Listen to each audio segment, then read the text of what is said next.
Sarah, quick question. Has this ever happened to you? Something difficult happens, someone asks how you feel, and you open your mouth and the only word that comes out is, fine? Fine. Yes. Always fine. Even when fine is the least accurate word in the entire English language.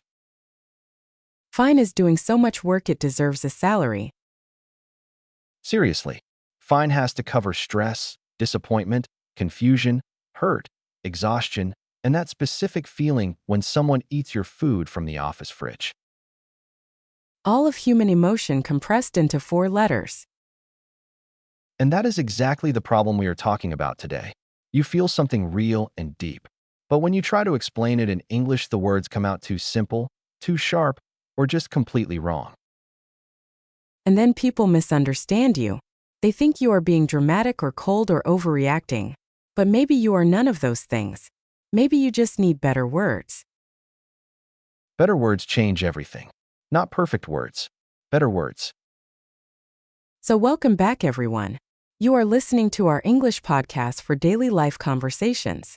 I am Sarah. And I am David. And today we are going into one of the most important topics for real daily life English.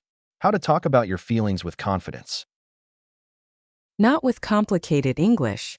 Not with perfectly rehearsed sentences.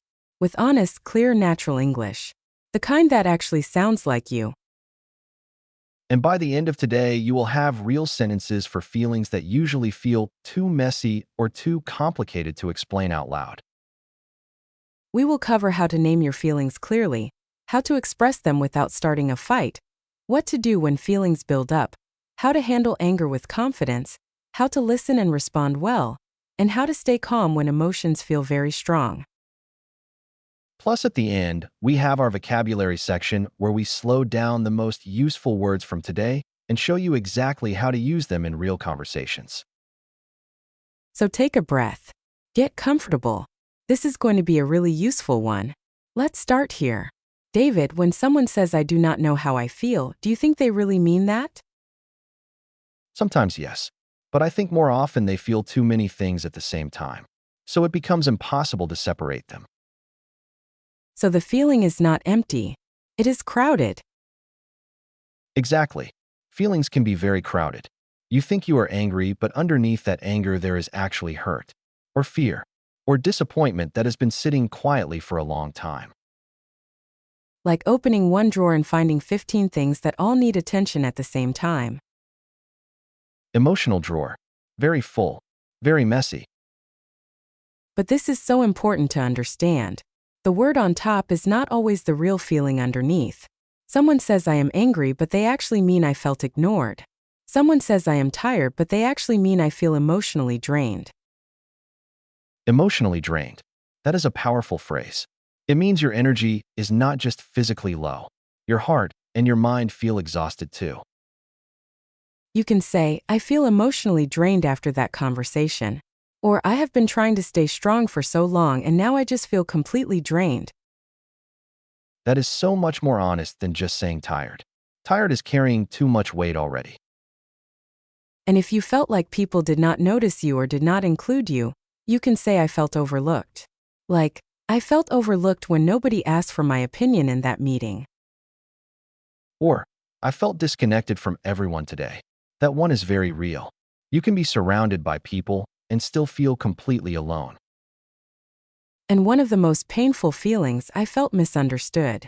You try to explain yourself, but the meaning just does not land.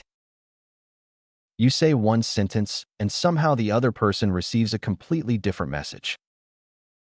So the first step before any explanation is simply to notice, what is the real feeling here? Not just the first word that comes up, the actual feeling underneath. And if you are not sure yet, you can say, I am not sure how to explain this, but I want to try. That sentence is so useful because it gives you space and it tells the other person to be patient. And that word, articulate. To articulate a feeling means to give it clear words, even when those words feel difficult. The goal is not perfect English. The goal is honest noticing first and then honest words. Notice the feeling, then name it, then say it. That is the whole process. Okay, so once you have the feeling named, the next challenge is saying it out loud without turning the conversation into a battle. Because when we are hurt, our first sentence is not always our calmest sentence. The first sentence sometimes arrives very fast and very sharp. Instead of saying, "You never listened to me," you can say, "I felt ignored when I tried to explain myself." Same truth. Much calmer delivery. That is such an important shift.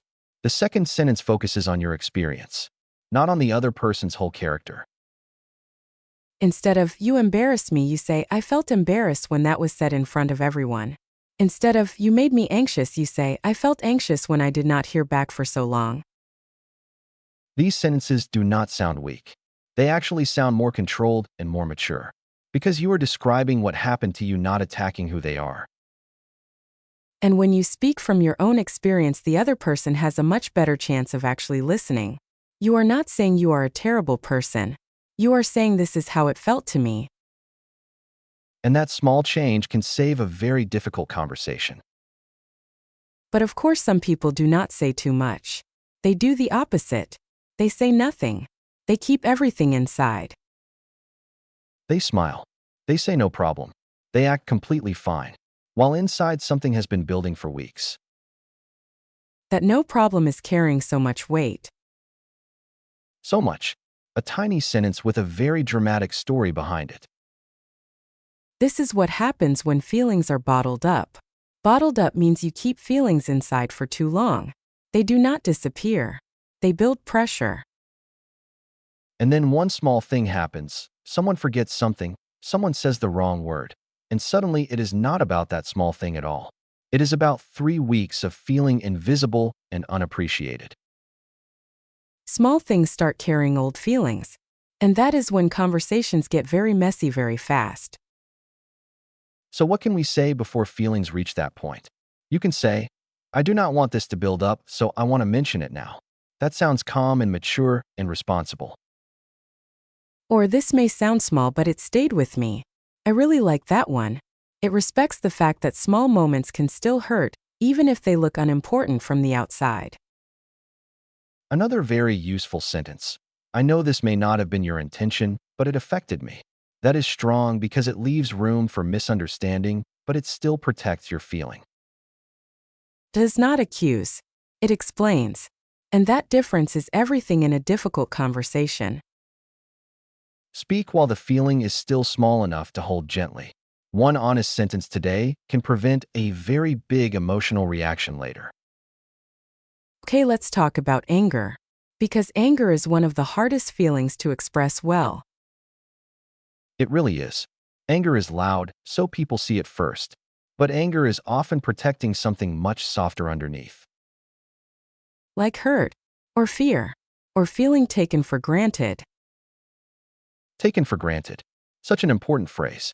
It means someone benefits from your effort and your care, but does not really appreciate it. You can say, "I felt taken for granted," or "I felt like my effort simply did not matter." And sometimes "I am angry" really means I wanted to feel valued, or I wanted to feel respected, or I just wanted someone to notice what I was doing. But when anger comes out too fast, we lash out. Lash out means reacting suddenly and angrily, often saying something hurtful that we do not actually mean. And then we feel worse. Because now there is the original feeling and the guilt of what we said. So here is a phrase I really love for this. Lower the accusation. Raise the clarity. Say that again because it is so good. Lower the accusation. Raise the clarity. Instead of, "You never respect me," say, "I felt disrespected when I was interrupted in front of everyone." Instead of, "You made me angry," say, "I felt frustrated because I really needed more support in that situation." Instead of, "You do not care," say, "I felt hurt when I did not get a response." Same feeling, completely different impact. And if your words still come out too sharply, because sometimes they do, we are human, you can repair it. You can say, "I am sorry that came out harsher than I meant." Or, "Let me try again. What I really mean is." That sentence shows so much maturity. You are not deleting your feeling. You are expressing it better. And that is always worth doing. Okay, Now, even when you express yourself clearly and calmly, the other person may not respond well. They might become dismissive. Dismissive means they act like your feeling is not important, like you are being too sensitive, like it is not a big deal. And that can hurt more than the original situation, because now your feeling is not only painful, it is being pushed away. And many people start doubting themselves in that moment. They think maybe I should not have said anything. Maybe I am overreacting. But your feeling was real, and it still deserves words. You do not have to become louder to protect your feeling. You can become clearer. You can say, I understand you may see this differently, but this is how it felt to me. Calm, firm, not aggressive. Or, I am not asking you to agree with me immediately. I am asking you to listen. That sentence has real weight. You can also say, please do not minimize this. Minimize means make something seem smaller or less important than it really is. Or, I am trying to explain how this affected me. I am not trying to start an argument. That immediately lowers the temperature of the conversation.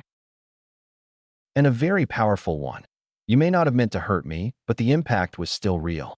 That is honest and fair at the same time. When someone is dismissive, do not rush to defend your whole personality. Just bring the conversation back to the feeling and the impact. Now let's talk about the other side. What about when it is our turn to listen? Because that is just as important as expressing yourself. This is where validation becomes everything.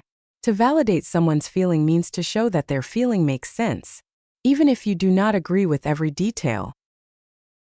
It does not mean you are saying they are completely right about everything. It means you are saying, I can understand why you feel that way. That is enough. That is actually so much. Simple phrases can do this beautifully. That sounds really hard. I can see why that upset you. I'm sorry you are going through that. Thank you for telling me. That last one is so underused. Thank you for telling me. It makes the person feel safe for sharing something vulnerable. And here is one of the most useful questions in emotional conversations. Do you want advice, or do you just want me to listen? Such an important question, because sometimes people do not need a solution. They need someone to simply sit with the feeling alongside them. If your friend says, I felt embarrassed today, you can say, oh, that sounds uncomfortable, what happened? If someone says, I feel overwhelmed, you can say, that sounds like a lot to carry right now. If someone says, I am disappointed, you can say, I can understand why that would hurt. None of these are complicated. They are just kind. Kind English is sometimes the simplest English. Validate first. Advise later only if they want it. Now something really important. Talking about your feelings with confidence does not mean telling everyone everything all the time. Emotional confidence also means knowing who to open up to and when. Open up means sharing your honest thoughts and feelings with someone you trust. But not every person deserves the full story. Not every moment is the right moment. Some people ask, how was your day? And they genuinely want a one-word answer. Reading that correctly is also a skill. So if you are not ready to share, you can say, I appreciate you asking, but I am not ready to talk about it yet. Or, I need a little more time before I can explain this properly. Or simply, I want to talk about this but not right now. And those sentences are complete.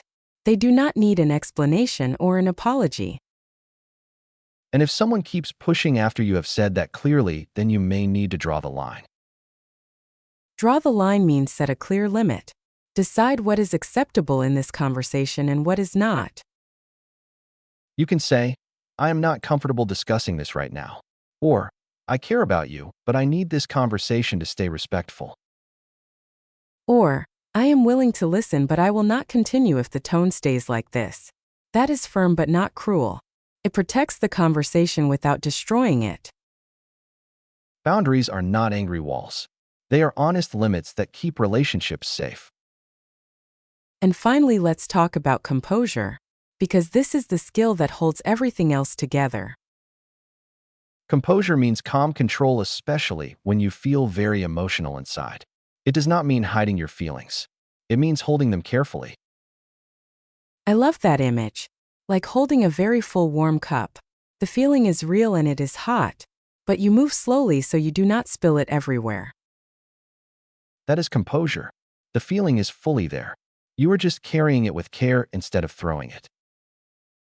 And in difficult conversations, composure gives you the most valuable thing, time. You can say, I need a moment before I respond. Or I want to answer carefully, so give me just a second. Or, I am feeling emotional right now and I do not want to say this badly. That sentence is beautifully honest. It does not pretend you are calm. It simply protects the conversation from your emotion taking over. At work, you can say, I need a moment to process that. Or can I ask a question so I understand this clearly before I respond? In personal conversations, I care about this conversation, so I do not want to rush my answer. That shows the other person that they matter, that this matters. Sometimes confidence is not speaking quickly. Sometimes confidence is slowing down enough to find the right words. And that is really the heart of today's whole topic. Talking about your feelings with confidence does not mean having perfect English. It means having enough calm, enough honesty, and enough language to say, this is what I feel and I want to express it well. Honest, clear, steady. English that does not hide the feeling but also does not let the feeling take over completely. That is a very powerful kind of English. And now let's make the most important words from today really stick. Welcome to our vocabulary section. Let us slow down the keywords and phrases and make them easy to remember and use. First word, articulate. To articulate means to express something clearly, especially when the feeling or idea is difficult to put into words. You can say, I am trying to articulate what I feel, but it is taking me a moment. Or, she articulated her concern calmly instead of reacting with anger. Next, vulnerable. Vulnerable means emotionally open or exposed. You are showing something real and honest about yourself. I felt vulnerable when I told him how much that conversation hurt me. Or, it is not always easy to be vulnerable, but it is worth it. Overwhelmed. This means something feels like too much to handle emotionally or mentally. I feel overwhelmed right now and I need just a moment. Or, she felt overwhelmed by everything happening at once and did not know where to start. Bottled up. When feelings are bottled up, they are kept inside instead of being expressed. I think I have been bottling things up for too long. Or, when emotions stay bottled up, small problems can start to feel enormous. Lash out. To lash out means to react suddenly and angrily, often saying something hurtful. I did not mean to lash out. I was feeling overwhelmed and it came out wrong. Or, he lashed out because he felt ignored, but he apologized later. Dismissive. This means acting like someone's feeling or concern is not important. I felt hurt because his response was dismissive. Or, try not to be dismissive when someone is trying to open up to you. Validate. To validate someone's feeling means to show that their feeling makes sense even if you do not agree with everything. I tried to validate her feelings before offering any advice. Or, sometimes people just need someone to validate what they are going through. Open up. To open up means to share your real and honest thoughts or feelings with someone you trust. Takes me a little time to open up with new people. Or, she finally opened up about how lonely she had been feeling for months. Draw the line. To draw the line means to set a clear limit and decide what is acceptable and what is not. I care about you, but I need to draw the line when the conversation becomes disrespectful. Or, he finally drew the line and said he needed some space. And finally, composure. Composure means calm control, especially when you feel emotional inside. She kept her composure during a very difficult conversation. Or, I needed a moment to regain my composure before I could respond properly. These words are your tools now. You do not need all of them today. Start with 2 or 3. Say them out loud. Use them in a real moment. Let them become natural. And to everyone listening, your feelings are real. They deserve real words. Good, clear, honest words that actually describe what is happening inside you. Today, try this. Write one sentence in the comments starting with I felt. For example, I felt overwhelmed when everything happened at once. Or, I felt proud when I finally said what I needed to say. Simple is perfect. Honest is even better. Because the goal was never perfect English. The goal is English that sounds like the real you. This has been your English podcast for daily life conversations. I am David. And I am Sarah. Keep practicing, keep showing up, and keep giving your real feelings better words. See you next time.